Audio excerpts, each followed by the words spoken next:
Okay, so inshallah tonight we will resume with our lessons on the book Al-Adab Al-Mufrad. I believe we have gone through hadith number 162 and 163.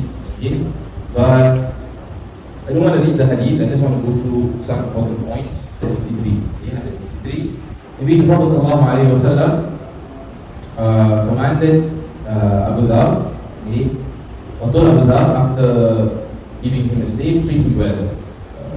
Stawsi bihi ma'rufa, which is that do whatever good that you can. Okay? So stawsi or treat him well, this is a very open instruction. Okay?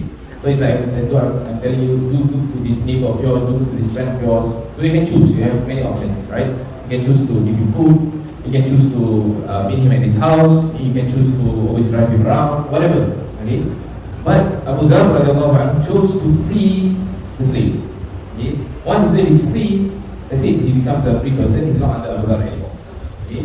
So the Prophet ﷺ then the next time when he met Abu Dhar, he asked, what did you do? Okay? So Abu Dhar replied, what you asked me to do, okay, from what you asked me to do, I freed him. Okay?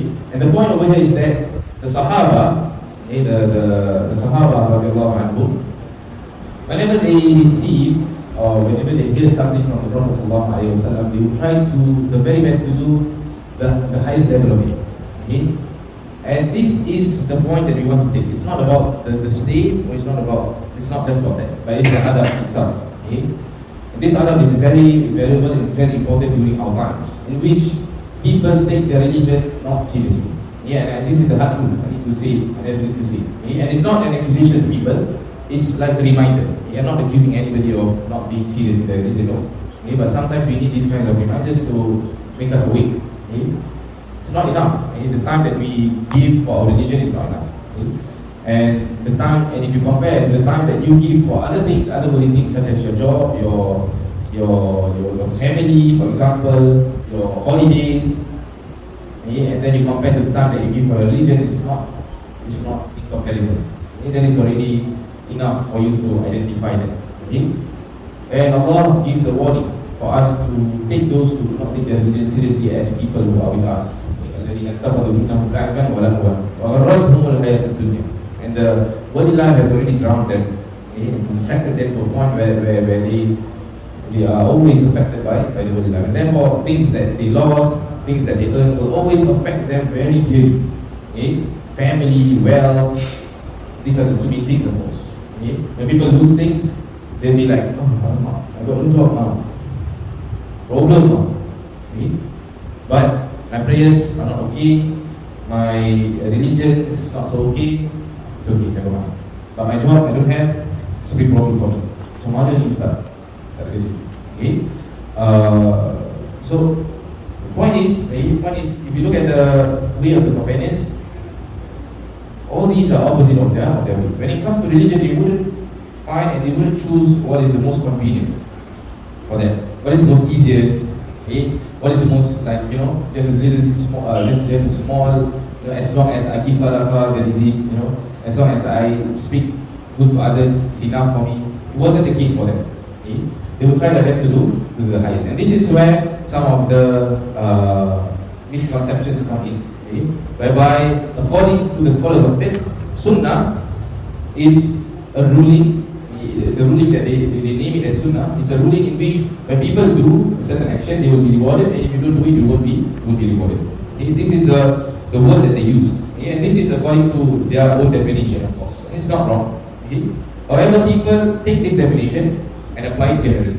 Whereby the real and the more general definition of the sunnah is actually the way of the Prophet ﷺ, whether it be obligatory, whether it be recommended, whether it be something that you must or you are prohibited and you must abandon. Okay? Now, when the companions would hear something from the Prophet ﷺ, they wouldn't ask, is this wajib? Is this wajib? If it's not wajib, then never mind.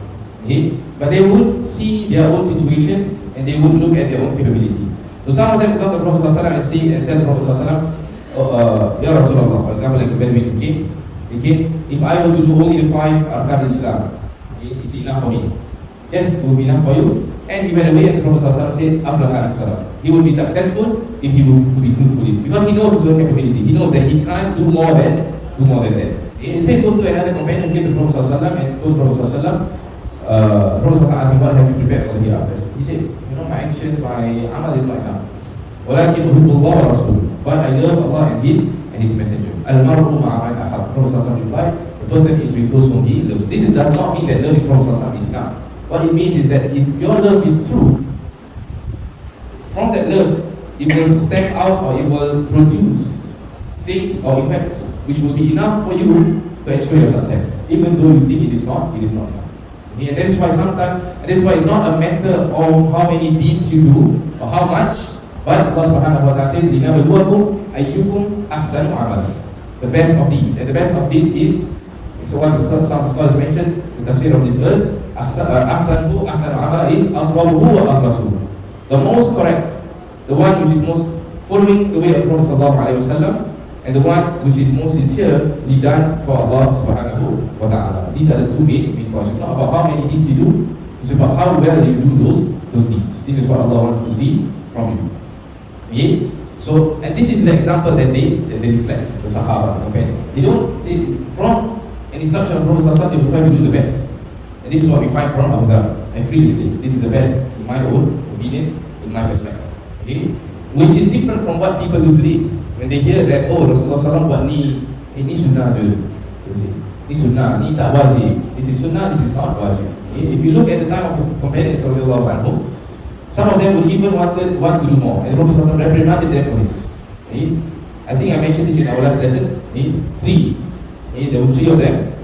Prophet SAW, they asked Aisha radiallahu anha, the companions asked Aisha radiallahu anha, and they asked her, what did Prophet SAW do in his house? Which we do not see from his deeds. Aisha radiallahu anha shared with them. And one of them said, I don't want to get married, because I want to focus on my ibadah. This is the reason why. Another one of them said, I want to fast and I don't want to break my fast. Fast the whole day 24 hours. And the third one said, I want to pray and I don't want to sleep. Pray the whole night, not sleeping. The next day I'll be awake and I'll continue my day. Pray and pray and pray. So the Prophet ﷺ said, I am a prophet and I pray and I sleep. And I eat and I fast. And I get married to women for Maghrib sunnati for Islām. He reminded them. He said, in general, of course, not directly. He said, whosoever turns away from my way, then he is not from me. And this is the lesson that we want to get over here. When it comes to the sunnah of Prophet sallallahu alaihi wasallam, how diligent are you? Without even considering about the ruling, whether it's wajib or makruh or whatever, or mustahab, whatever, or mustahab. How diligent are you in following the way of the Prophet sallallahu alaihi wasallam? This is the point of here, this is the lesson that we get from the companions. And this is a lesson. Now why am I emphasizing this? Because I want you to spread this to the people around you. Because many of the people around us, when we teach them the sunnah, and I understand, most of you over here understand the idea of the sunnah of Prophet sallallahu alaihi wasallam. Now, when you bring this idea to the society and tell them, kita ikut sunnah, for example, we follow the sunnah of Prophet sallallahu alaihi wasallam, they won't understand in the same way that you do. They will say, boleh lah ikut sunnah, tak nak ikut pun boleh. Okay? But your perspective is different. You say, why do you follow? Right? So you need to portray to them how important it is to follow the sunnah of Prophet sallallahu alaihi wasallam, because they do not understand. And because they do not understand, they still understand that yes, it's good, but it's okay lah. Even if I do the opposite, even if I do something that is lesser, it's still okay, because it's just sunnah. There's a mix between the way of the Prophet sallallahu alaihi wasallam and between the ruling is that it's encouraged to do. If you don't want to do, it's still okay.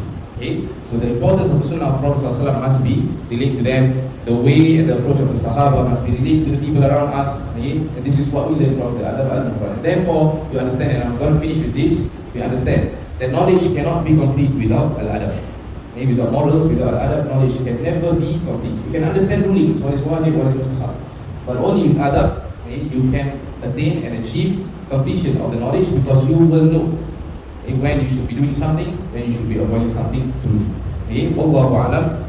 Subhanakallahumma wa bihamdik, ashhadu an la ilaha illa anta, astaghfiruka wa atubu ilayk. Wa sallallahu wa sallam ala nabiyyina Muhammad, walhamdulillahi rabbil alamin.